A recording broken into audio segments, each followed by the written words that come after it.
Okay, so assignment of credits. Okay, so hindi lang credits but other incorporeal rights or other rights to properties that are intangible. Okay, yun, ibig sabihin, kung sa sales, merong pagbebenta ng isang bagay in consideration for a certain amount of money, dito sa assignment of credits, what is being sold in reality are the credits for the other incorporeal rights. Ayan. So, the first article that we're going to tackle is Article 1624, wherein it refers to the previous article. Okay?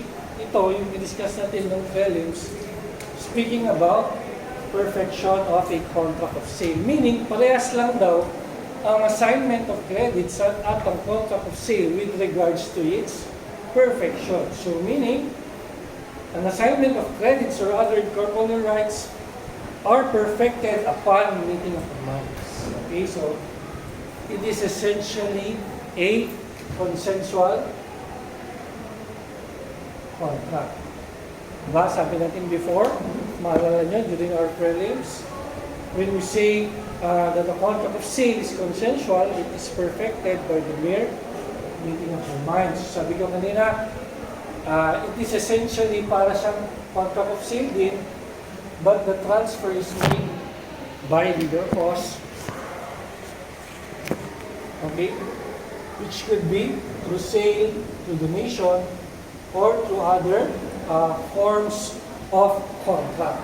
The main point lang in assignment of credits is you have to distinguish it from contract of sale.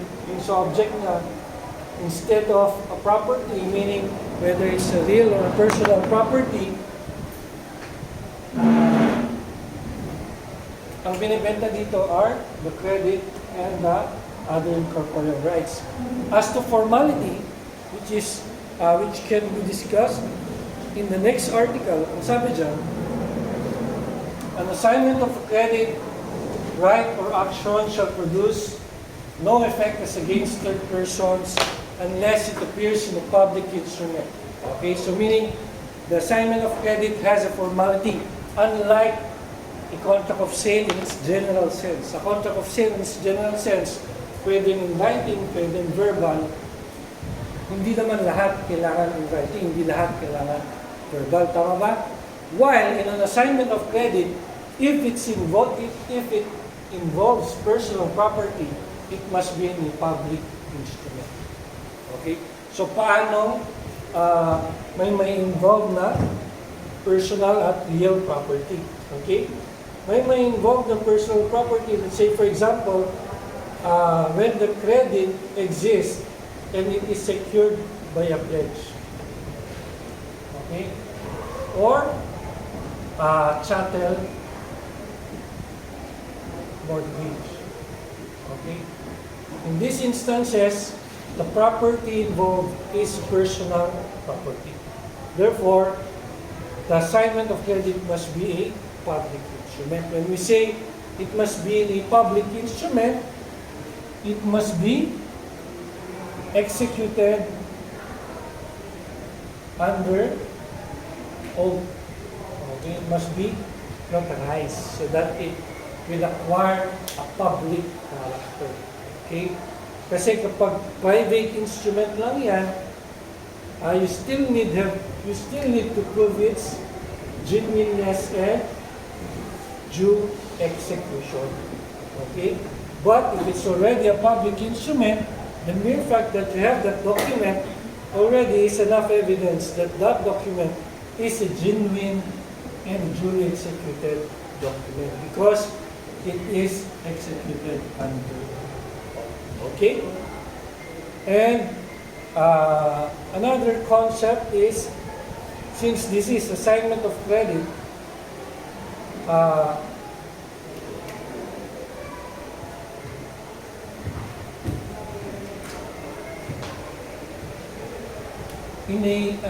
the original transaction is between a debtor and a creditor.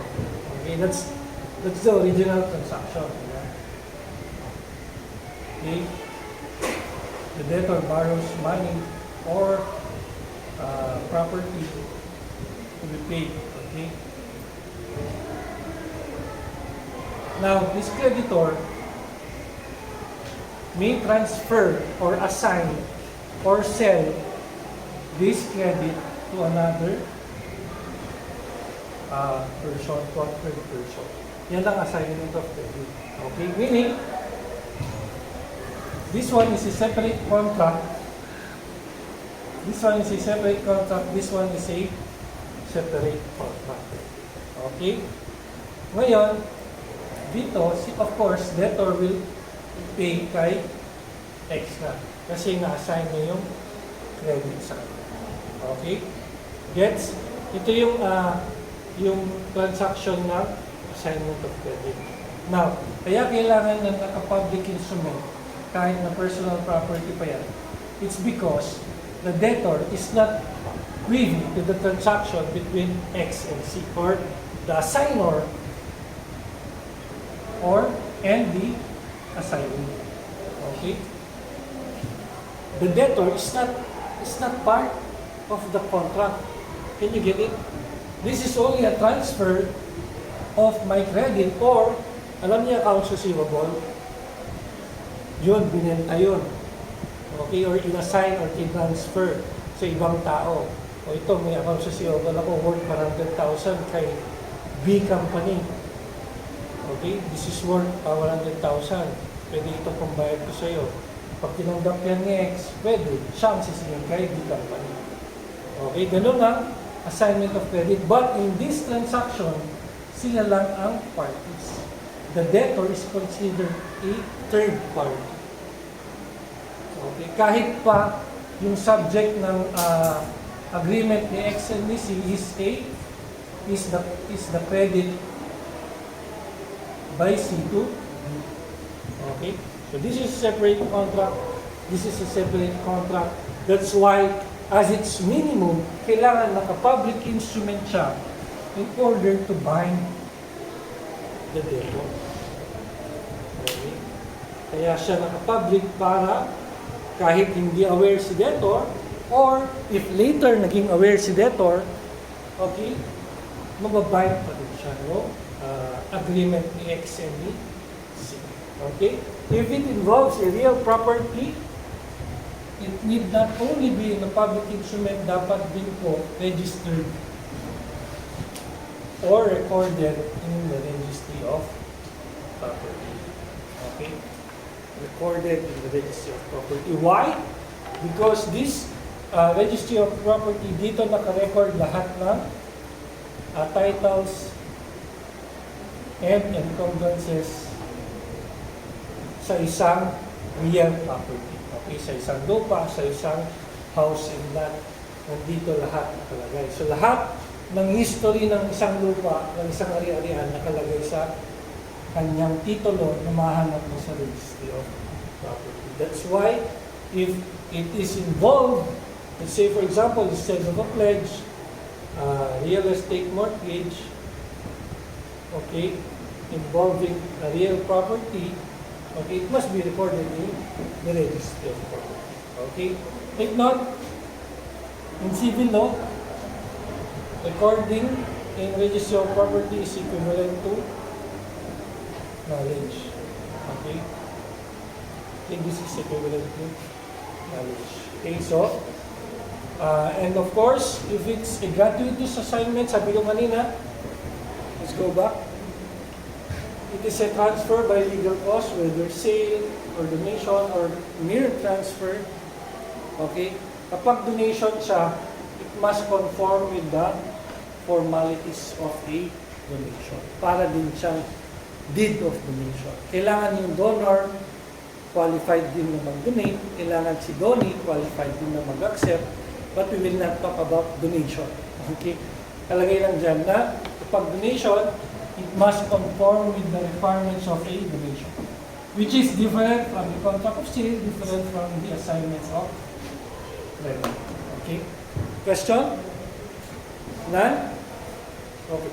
The debtor who, before having knowledge of the assignment, pays his creditor shall be released from the obligation. Okay? So, Article 1626, as simple as it looks, it connotes several principles. So the first principle is that the debtor is not required to give consent. Okay? Meaning, the assigner or the creditor can just sell or transfer his right to collect, okay, to anyone. Okay?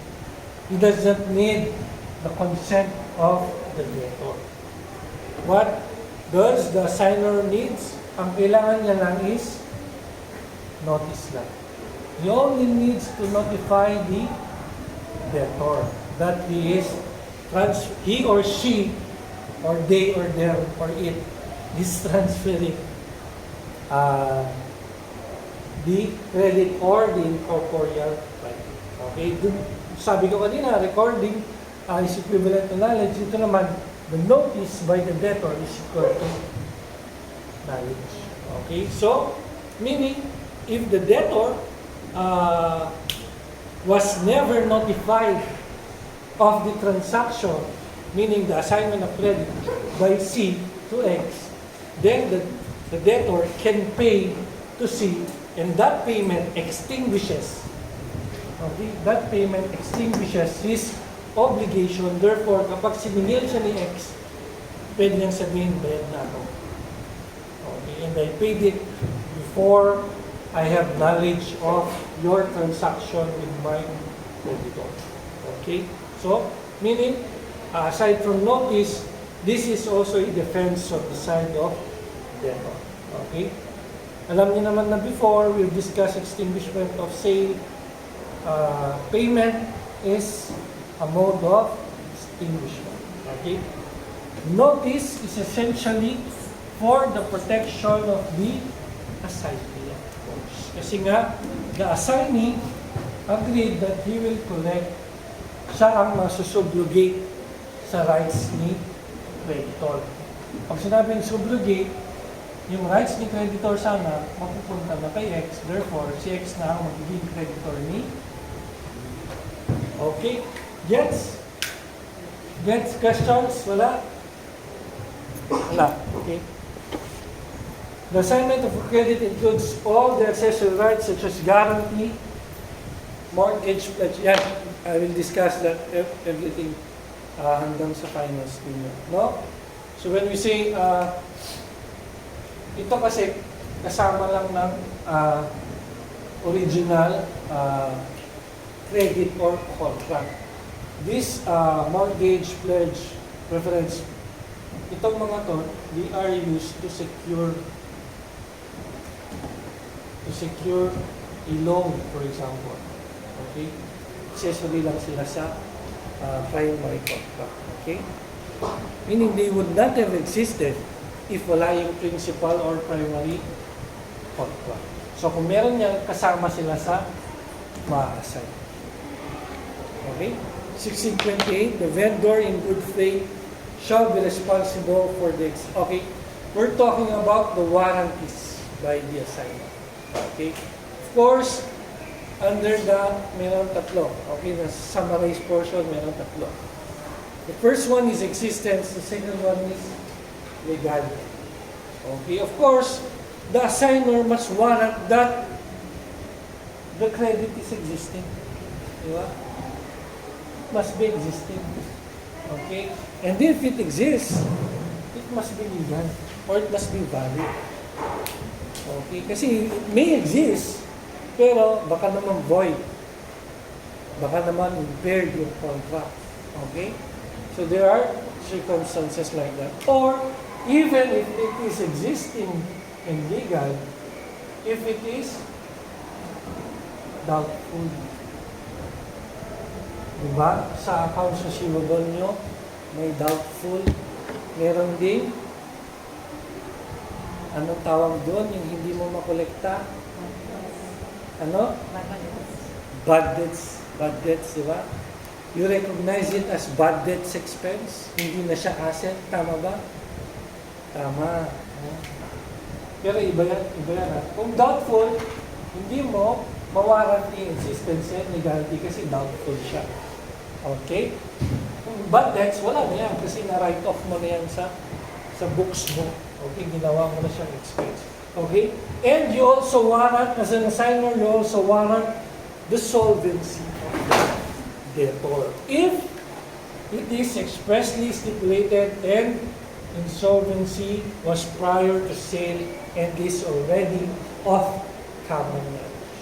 Okay, therefore, dun mo lang, under these two instances mo lang, pwedeng iwarrant yung solvency. Okay? Generally, there are only two, the existence and legality of the credit.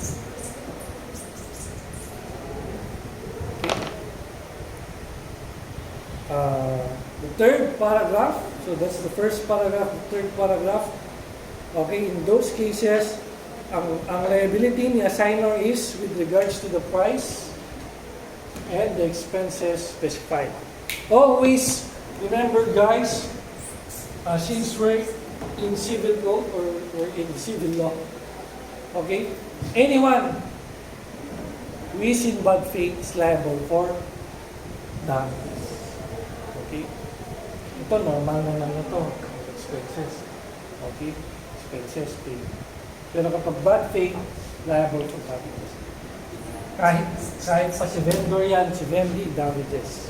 Kahit kapag pumunta ka sa properties, si owner, kung bad faith si owner, damages. Okay? Si co-owner, bad faith, damages lang. Yun ang principle sa civil law.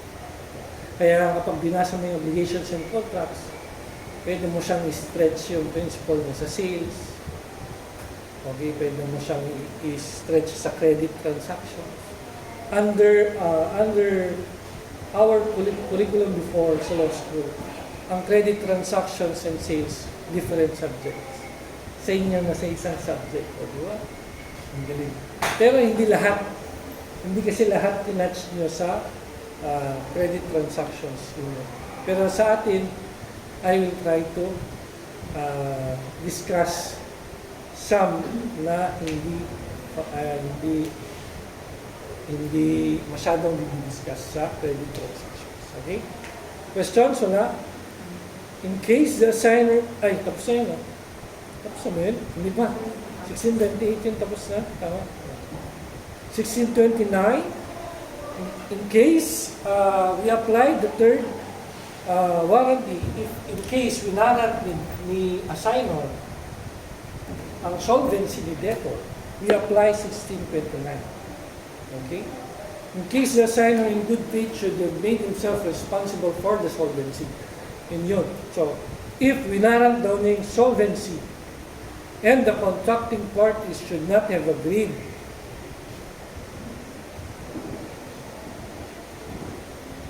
upon the duration of the liability, there was no agreement. So, meaning ba, attorney, if there is an agreement as to the duration of the liability or the warranty as to solvency, yun ba ang magpe-prevail? Yes. Okay. If there is an agreement as to the duration of the liability for the solvency of the debtor, the agreement prevails. That's the first rule.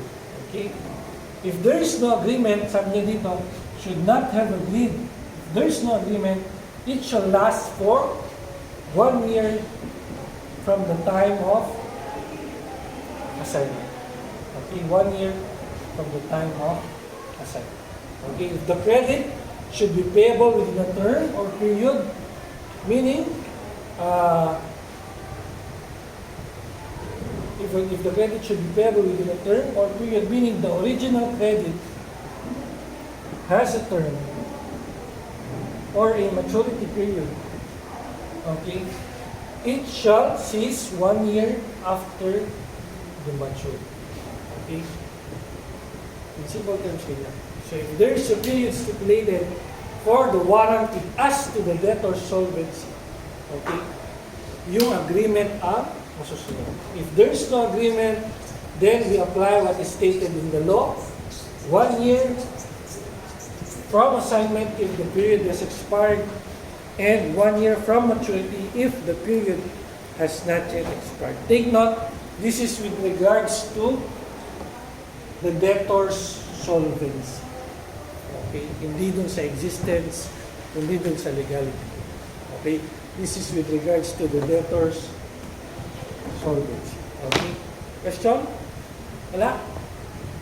If one who sells an inheritance without enumerating the things of which it is composed shall only be answerable for his character as an heir, of course. Okay? But this pertains only to present inheritance because any transfer of inheritance that is of a future character is void. Okay? Meaning, buhay pa yung pagmamanahan mo, binibenta mo na yung pwede mo makakat. Okay? Pinapatay mo na yung tao. Diba? Hindi pwede. Okay? What we're considering is present inheritance, but only as far as your right or share as an heir. Okay? It cannot exceed beyond that. Okay? Tignan nyo sa libro nyo, wala explanation. Alam nyo sa libro namin, same din dyan, kaso lang mas worse. Dyan kasi,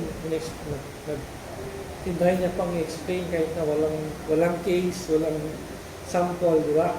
Madaming ganyan. Sa amin, sa law book namin, ang nakalagay, the article explains itself. Meaning, yun na daw. Okay, so kung hindi mo na-gets, tanga ka, hindi mo na-intindihan. Sabi, the article explains itself. Ganun ang libro ng mga law students. So kung hindi mo na-gets, maghanap ka ng ibang libro na mag-explain. Kung wala talaga. Okay? So, at least ako, tinry ko kahit konti na ma-explain. Ha? Wala. There are articles really in the civil code.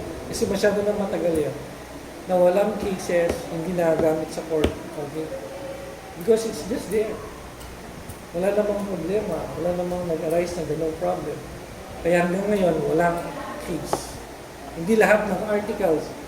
Ang whole civil code, it has 2,000 plus articles. Okay. Hindi lahat niyan merong case. Meron dyan isang article, ang daming case. Meron dyan isang article, walang ka-explanation. Pati yung author, hindi rin na-explain. May ganun. Okay? Okay, next. Patalastas. One who sells for a lump sum the whole, since it is sold in a lump sum, okay, we can derive from the article that the warranty, okay, is also for the whole. Since whole yung payment, okay, whole yung pinagbenta, whole din yung warranty. So, meaning, you don't warranty each and every part. Iba ang each and every part, iba ang warranty of the whole. Okay? Iba yun. Okay? A part is not equal to the whole. Okay? My head is not equal to the whole of me. Guess nyo? Guess nyo? Ganun ang rationale ng thinking ng batas.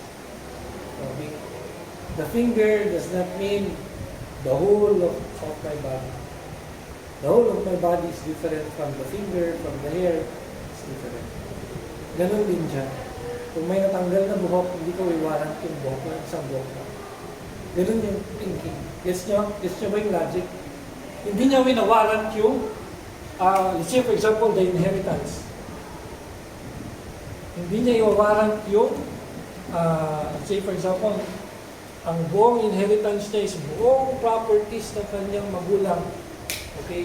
Kung merong na-lost dyan by eviction, na let's say for example, na small portion of lot, hindi substantial yung amount ng lupa, you may not warrant that. Okay? Kasi it is not the whole in general. The exception is, if in case of eviction from the whole is lost or part is lost, but it is of greater value or substantial. Okay? Doon mo lang makonsider na whole siya. Okay? Sa libro, ano explanation? Wala? Wala explanation sa libro. Okay? Next. Should the vendor have profited, of course this is common sense, ha? Should the vendor have profited by some of the fruits or received anything from the inheritance sold, he shall pay the vendor thereof if the contrary has not been stipulated. Okay, so, let's say for example, you inherited all the properties.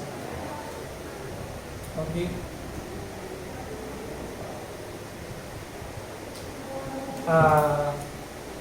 She inherited, hindi na kwanto, gawin natin inheritance ito, hindi na gawin. Decedent. Okay. Decedent. Or deceased. Namatay. Okay, namatay. In-inherit niya. Okay, yung mga na-inherit niya, may na-receive na siya. Interest, rents. Let's say for example, na-inherit niya yung apartment ng magulang niya, may mga tenants, nagbabayad monthly, nakaka-receive na siya ng rents. Okay? At i-transfer niya ito. Okay? I-transfer niya kay X. Okay? The assignment. Any profit down na na-receive niya, okay? Babayaran niya din kay assignment. Or, ang gamit nila dito, vendi. Okay? Lahat daw yun babayaran niya din kay vendi. Gets? Ganun din for expenses incurred. So kung meron siyang na-incur na expenses, okay, hindi naman profit yan, expense. Kung meron siyang na-incur na expense, siguro to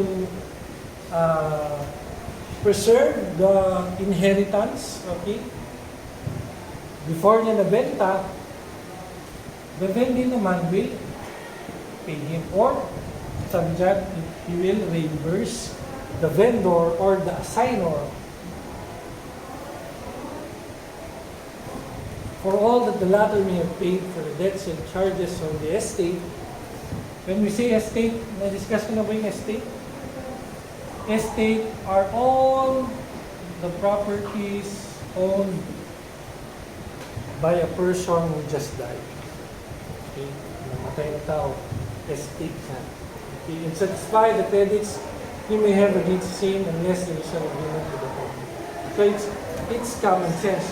Anything na incur mo as expenses, okay, may include din sa price. Okay? So, babayaran din. I-reimburse. Okay? Anything na na-earn mo, before mo siya daw na-transfer, bibigay mo rin kay vendee or kay assign. Gets? Gets ba? Sure? Okay, sige. When a credit, second to the last na ito. When a credit or other portfolio right in litigation is sold. So take note of the word in litigation. So, meron na sa court in litigation. Pero, it defined in litigation here, sabi, a credit or other portfolio right shall be considered in litigation from the time the complaint concerning the same is answered. So, there is a complaint filed in court.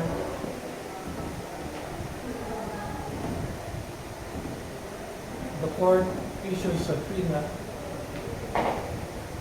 and requires, say for example, it's the debtor and the creditor. Okay, the creditor is the one who filed the complaint.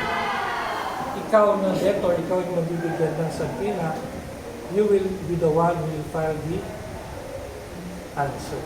Sasagutin mo yung complaint. Gets? Okay? Sabi dyan, in litigation lang siya kapag na-answer niya. Okay? So, may utang si debtor kay creditor. Okay? At hindi makasingil si creditor kay debtor, therefore nag-file siya ng case report. File siya ng complaint. Okay? Issue ng subpoena ang court, nag-file siya ng answer.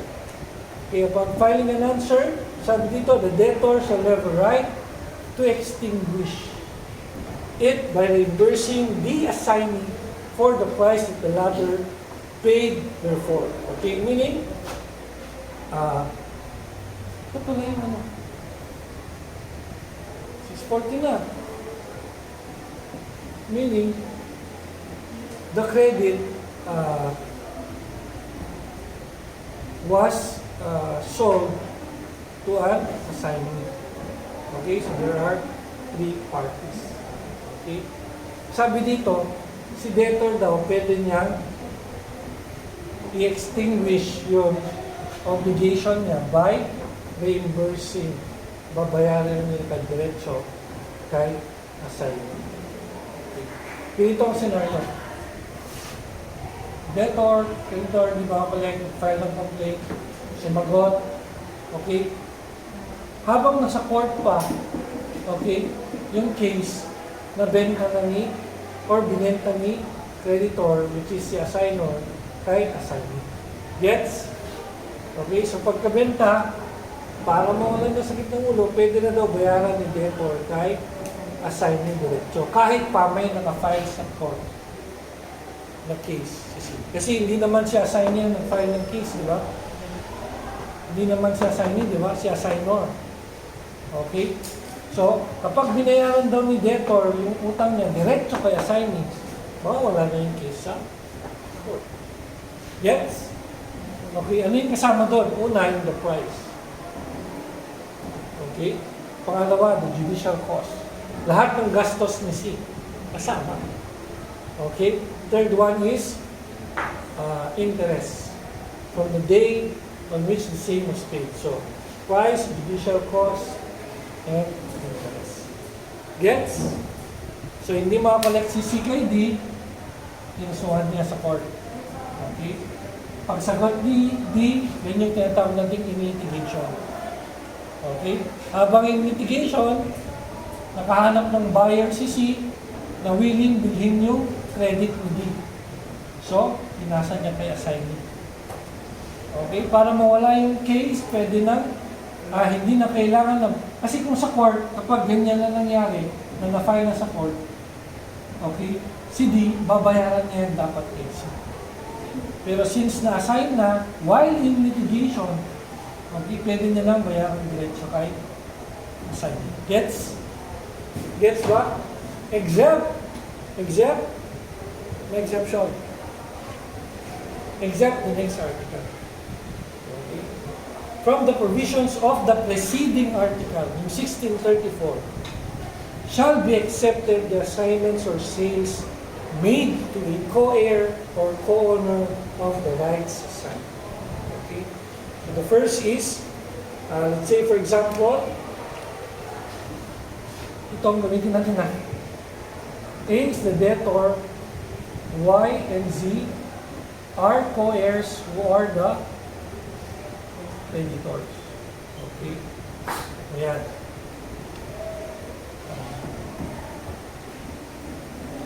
Okay. So, meron siyang utang kay both Y and kay Z. Ngayon, ang sabi dyan, from the provisions of the preceding article. So, doon tayo sa 1634. In litigation din siya. So, meron na din final na case, sumagot na rin. Tapos, na-assign ni Y at Z kanino? To a co-heir or co-owner. Let's say, for example, in-assign nilang dalawa kay Y lang. Okay. Gets nyo ba? Imbes na sa third party sana, imbes sa assignee sana, hindi. Kundi dun sa either sa co-heir. Gets ba? So, nag-stay sa kanila yung credit. And it is ridiculous. Kaya, hindi pwede na ma-extinguish yung obligation ni debtor. Okay? Hindi siya pwedeng ma-extinguish, kaya siya exemption. Okay? Gets? Gets? Gets. Second, to a creditor in payment of his credit. So, dito naman, A owes B daw, and B owes C.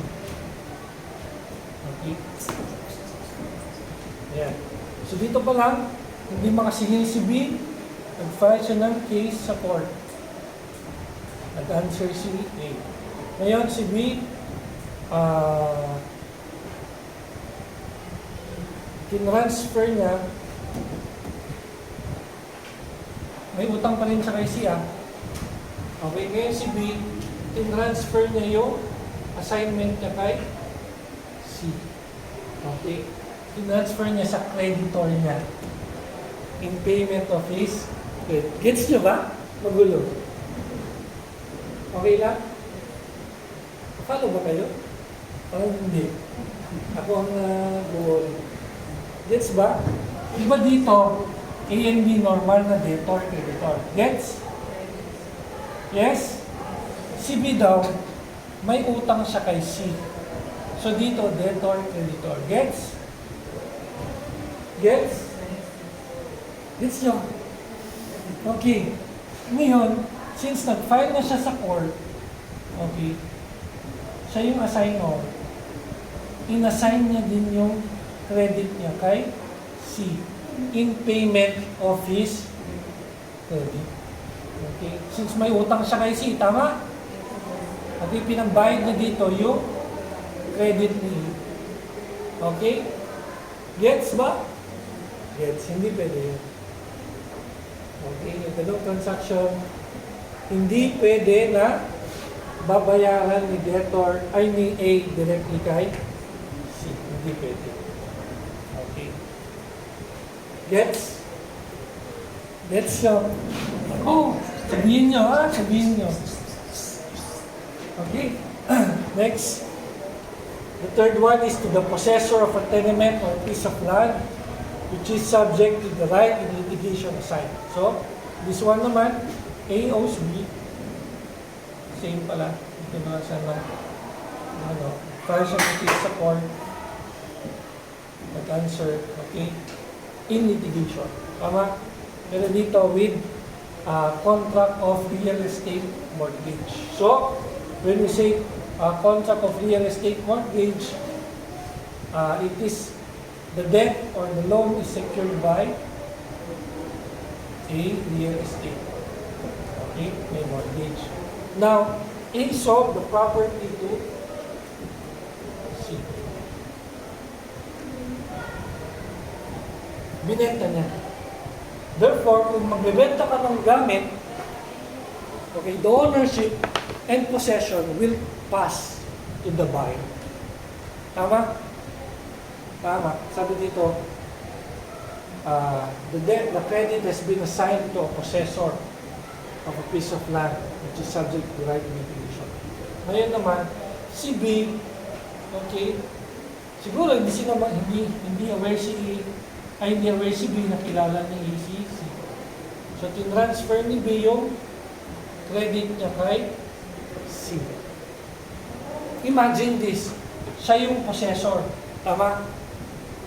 Siya yung may hawak ng lupa na sinesecure yung utang ni A. Siya ang may hawak.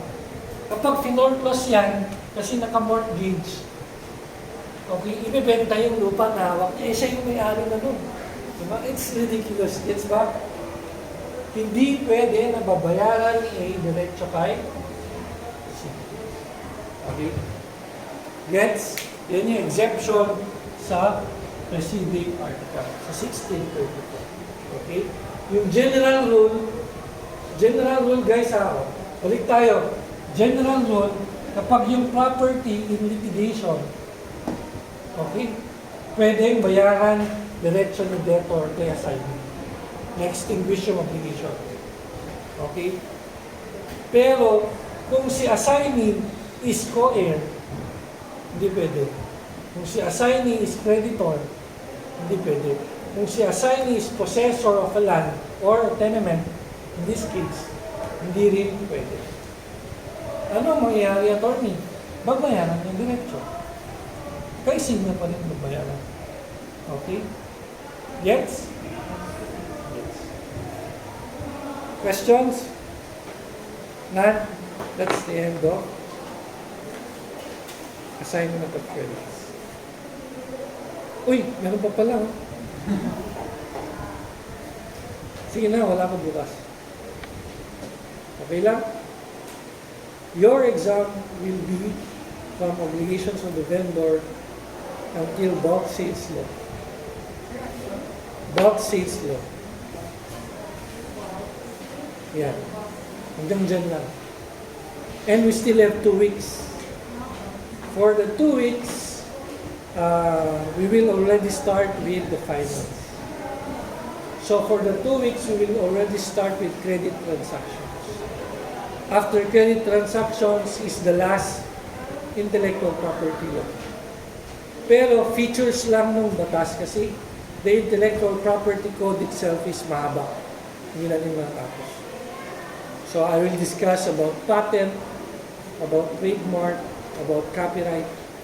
Copyright yung sa mga kanta, sa mga sayaw, artistic outputs, okay?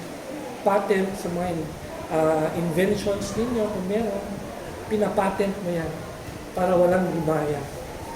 May nag-invent ng flying car, ipatent mo yan para ikaw ang unang-unang meron yan, ikaw may karapatan dyan. Kapag meron naglabas sa market ng ganyang same na ganyang sasakyan, pwede mong kasunod. Ganun. Okay? Barter and exchange. This one, mabilis lang to, tapos na natin to. Tama? Tama, tapos na natin to.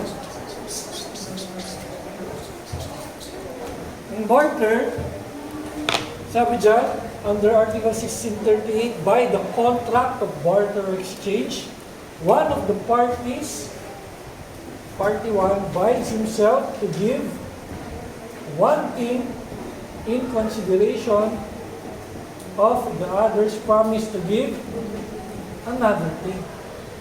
So, first and foremost, it's a contract. When you say contract, sabi natin before, by the contract of sale, di ba? Kapag contract, it must have the elements of a contract which is consent, no object, and consideration. In this case, ang object sa consideration mo is the same na thing. Okay? Diba? Before, the consideration is in money. Okay? Saka lang natin matawag na money if it's partly in money and partly in kind. Tama? Yung rule niya sa barter? Anong yung rule niya sa barter? If the consideration is partly in money and partly in kind, intention. Kala ko may nagsabi ng value eh. Kapag walang intention, you consider the amount or the value. Okay? Okay, so ito, ganyan lang kasimple yung contract. Okay? Article 1468 must be considered. Ito, alam niyo na to. Balikan natin namin. It requires mutual delivery, meaning kaliwaan usually ang barter, then exchange. Kaliwaan. Upon the performance, meaning performance, upon giving one thing, bibigay mo na rin yung isa. Kasi gamit na lang yun. Kaliwaan. Okay, but is perfected from the moment of consent. Meaning, a barter din daw is consensual. Okay? Consensual. It is perfected upon meeting of the minds. Ano yung 1468? Yun din sinabi natin doon. If it's partly in money, partly in kind, ayan. Intention. Okay? If there's no intention or the intention is not clear, that's the time you consider the value or the amount. Yes? Alam niyo na yan. Diba? Ito, alam niyo na rin. If one of the contracting parties having received the thing promised him in barter should prove that it did not belong to the person who gave it, he cannot be compelled to deliver which he offered to exchange. Okay? Meaning, sa example kanina, ito, importante yung prove na yan kasi it connotes that there is already a case filed in court. Saan mo ba ipuprove ang isang bagay? Iprove mo sa katransak mo? Hindi, di ba? Ipuprove mo yan sa korte. Okay, kasi kung kayo lang dalawa, it's your word, and it's my word, di ba? Wala nang mangyari. Ang saka lang nag-prove ng mga bagay-bagay at mga kwan sa korte. Okay? Ang sabi daw dyan, kapag na-prove mo na hindi sa kanya yung gamit, let's say for example, si party 2, okay, na-prove ni party 2 na hindi kay party 1 yung gamit, hindi daw siya obliged na ibigay or hindi mo siya pwedeng pilitin, cannot be compelled. Hindi mo siya pwedeng pilitin na ibigay yung part niya. Okay? And worse, sabi pa dyan, he shall be entitled to damages. So, hindi mo na nga mapilit si party 2 na ibigay yung thing na pinangako niya. Liable ka pa for damages. Sino liable? Si party 1. Okay? Wala na siyang damages. Buti nga, hindi ka, actually, pwede mo siyang masong ng estafa. Okay? Why? Because of your misrepresentation. Anong misrepresentation? Nasa iyo yung damage. Niloko mo. Kaya kayo, okay? Okay?